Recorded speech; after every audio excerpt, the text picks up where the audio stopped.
2025년 추경 집행계획 발표. 내 주머니로 들어올 돈은 자, 올해 추가 경정 예산이 국회에 상정됐다라는 내용을 지난달에 저희가 전해드린 바 있는데요. 이번 달에 정부에서 집행계획이 발표됐습니다. 네, 우리 경제에 빨간등이 켜졌다 이런 이야기가 나오고 있습니다. 각 기관들에서 경제 성장률 전망치를 낮추고 있던데요. 맞나요, 교수님? 네, 맞습니다. KDI 한국개발연구원에서 최근에 2025년 국내 성장률 전망치를 기존 1.6%에서 0.8%로 대폭 낮췄습니다.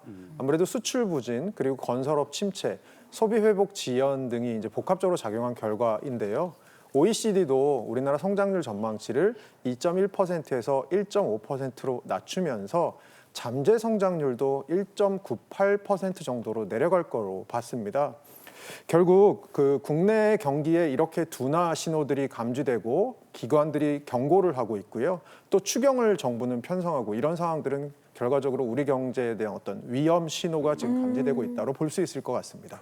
네, 자 이번에 확정된 추경 예산이 무려 13조 8천억 원입니다. 네. 이 돈이 앞으로 이제 어디에 어떻게 쓰일 예정인가요? 한 4대 테마 정도가 있습니다. 네. 민생 안정, 그리고 경기 회복, 그리고 재난 대응, 사회 안전망 강화 등에 이제 쓰일 예정인데요. 먼저 지역 화폐 예산 4천억 정도가 잡혀서 지역의 경기를 살리고 내수를 진작하는 방향으로 쓰여질 예정이고요. 둘째로는 저희 사회 간접 자본 예산이 한 8천억 정도 증액이 됐습니다. 이를 통해서 건설업 침체에 대한 대응이나 일자리 창출 등을 할 것으로 보이고요. 그리고 산불 피해랑 피해 복구랑 재난 대응 부분을 통해서 피해 주민 주거비나 생계비 등을 지원을 확대합니다. 이게 이제 실질적인 복구 예산이 될 수 있을 것 같고요. 마지막으로 마약, 딥페이크, 성범죄 대응과 공직자 감시 강화를 위한 치안 감사 등에도 예산이 복원이 됐습니다. 이것들을 통해서 결국 우리가 가장 최근 들어서 신속하게 처리된 추경으로 한 20년 역사의 그런 추경으로 잡히고 있거든요. 그런 측면에서 정부의 빠른 대응 보인 것 같습니다. 근데 추가 경정 예산이 이제 13조가 넘어가니까 생각나는 단어가 네. 콩고물이라고. 아, 왜냐면 혹시나. 우리 이 서민들 주머니에도 조금 들어오지 않을까 싶기도 하거든요. 네, 맞아요. 아니 근데 진짜 삼겹살 한 근에 2만 원 시대에 도래를 했잖아요. 그러니까 상추에 깻잎에 삼겹살에 고추 올리고 마늘 올리고 하다 보면 뭐 10만 원 넘어가는 건 이제 일도 아닌 거예요. 그러니까 주부 입장에서는 장바구니 물가 지원이 좀 제일 시급하지 않을까 싶은데요. 네, 그래서 국민들 주머니로 직접 꽂힐 수 있는 돈을 저희가 몇 가지 찾아봤습니다. 일단 먼저 자영업 하시는 분들 봐주세요. 주세요. 이런 내용 준비되어 있습니다. 공공요금 부담 경감 크레딧 그리고 상생 페이백 이렇게 두 가지인데요. 이거는 어떤 건가요? 네, 그렇습니다. 이제 공공요금 경감 크레딧은요, 이제 소상공인 분들에게 지급되는 이제는 추경 경정 예산에 포함된 금액인데요. 이거는요, 이제 소상공인 분들이 공공요금을 낼 때에 50만 원을 이제 지급을 받게 됩니다. 근데 이건 현금 지급은 아니고요, 이제 크레딧 형태로 받게 되는데 이 소상공인 분들 같은 경우는 기준이 있을 겁니다. 소상공인 분들은 이제 연매출 3억 원 이하이신 분들이 이제 50만 원의 크레딧을 받게 되고, 그럼 어디에다 쓰느냐?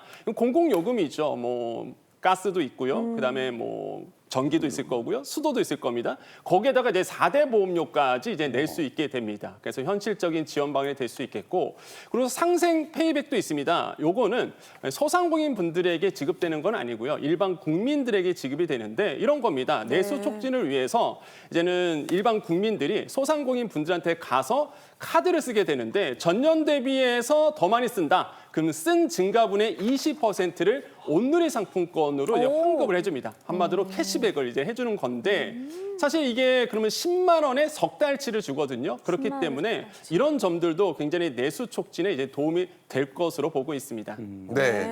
그리고 다음은 이제 공부하는 대학생 자녀 둔 학부모님들이 주목하면 좋을 뉴스입니다. 어떤 내용이냐면요. 바로 이건데요.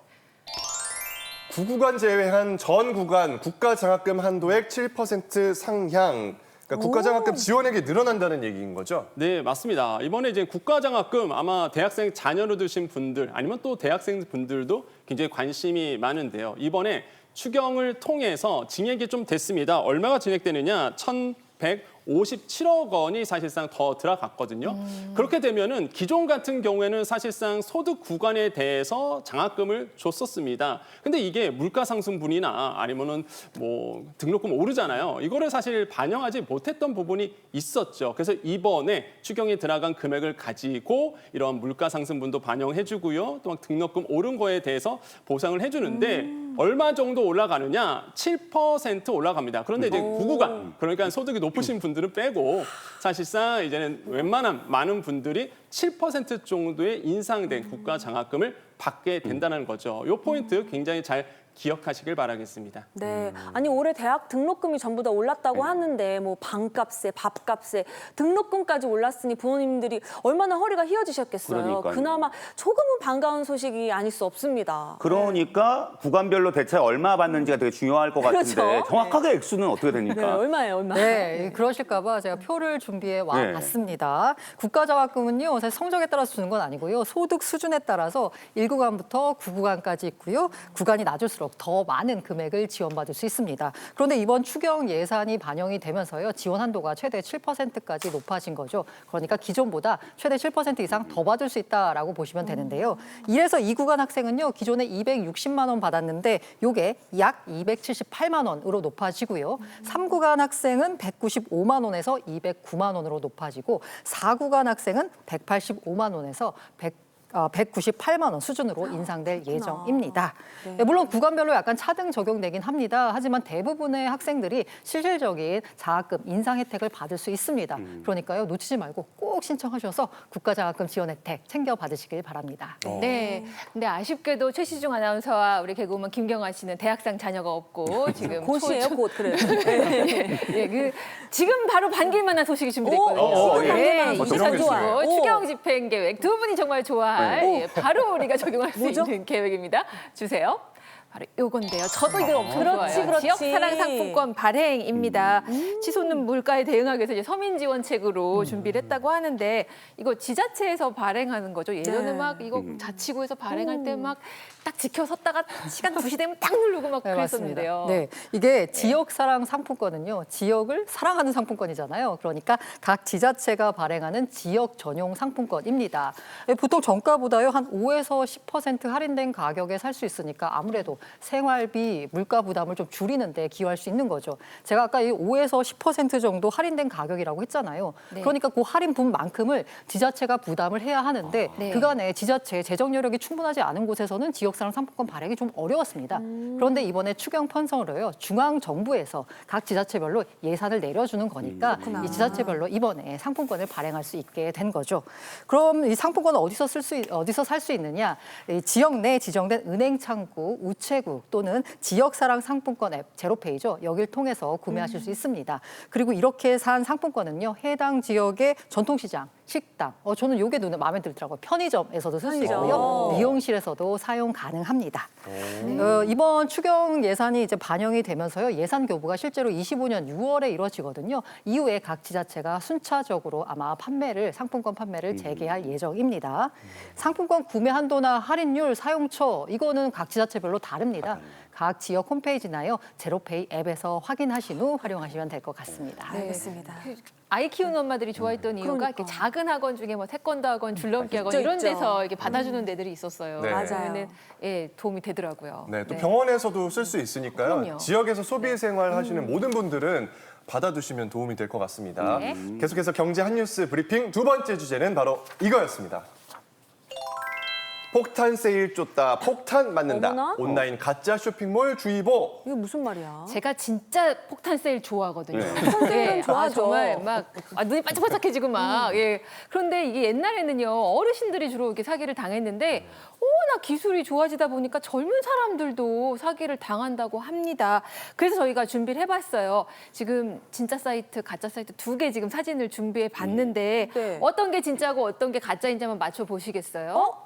예, 둘 중 진짜 둘다 쇼핑몰 진짜 사이트는 같은데? 왼쪽일까요? 오른쪽일까요? 진짜 이게 저거는 같은 모르겠네. 브랜드인데 하나는 가짜란 얘기예요? 네네. 와. 아니 뭐야? 그 모델도 있고. 근데 오히려 저는 뭐죠? 모르겠는데. 모르겠는데? 예, 진짜 모르겠어요. 다 진짜 아니에요? 그죠? 그러면? 네. 자, 어느 쪽이 진짜일지 바로 확인해 보겠습니다. 진짜는요, 바로 왼쪽이 공식 사이트 진짜고요. 예. 오른쪽은 사칭 사이트 가짜였습니다. 난 어떻게 알아? 오른쪽이 진짜처럼 나도 솔직히 생각했는데. 조금 그랬거든요. 왜냐면 글씨체도 굉장히 세련됐고 정갈하고 뭔가 지저분한 느낌도 없었고 그죠? 예, 예. 뭐 사기치는 느낌 없어요. 예. 그래서 이거는 알고 봐도 사실은 헷갈릴 수밖에 없습니다. 예. 진위 여부를 어떻게 파악할 수 있나요? 와. 네, 그래서 몇 가지를 좀 알려드릴 텐데 요즘에 이제 사기꾼들이 워낙 그 AI 기술이 발달하다 보니까 AI 기술을 통해서 정말 똑같이 만듭니다. 심지어 모델도 똑같이 만들고요. 여기 이제 패널블 계시는데 이 패널블 얼굴까지도 똑같이 우와. 카피해서 나오기도 합니다. 그래서 굉장히 주의하셔야 되겠는데요. 네. 어떻게 그러면은 이제 진위 여부를 판단하느냐? 그럼 사기 기법을 좀 알아야 되겠죠, 우리가. 첫 번째 이제 사기꾼들이요. 아까 말씀드린 것처럼 가짜 사이트를 교묘하게 만듭니다. 그런 다음에 이제 SNS를 통해서 이 가짜 사이트 뭐 URL 주소를요 무작위적으로 광고를 합니다. 그래서 클릭을 막 유도를 시킵니다. 한시. 그러면 예 아까처럼 이제는 박주 아나운서는 굉장히 할인 굉장히 민감하시잖아요. 네. 막 폭탄 세일 막 이런다 그러니까 아유, 많은 그렇죠. 분들이 막 클릭을 하세요. 그렇죠. 터치를 하십니다. 그러면 가짜 사이트에 쇼핑몰에 유입이 될 거고 그다음에 내가 이런 어떤 홍보 문구에 혹해서 결제를 하게 됩니다.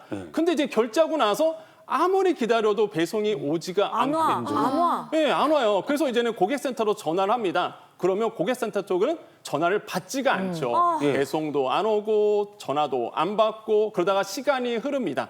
근데 이제 여기서 문제가 생기죠. 보통 사기꾼들이 이렇게 카드사로부터 돈을 받는 기간이요. 한 20일 있으면 통장으로 돈이 들어오거든요. 네. 그때까지 사이트는 살아 있습니다. 그러다가 돈 들어오자마자 이제 사이트를 딱 폐쇄하게 되죠. 몰라. 그런 다음에 이제는 다른 사이트를 또 만들어서 같은 작업을 반복하게 됩니다. 그래서 결국에는 많은 피해자들이 이제 양상이 되고 있다. 너무했다. 그래서 꼭 주의하셔야 되겠습니다. 와. 네.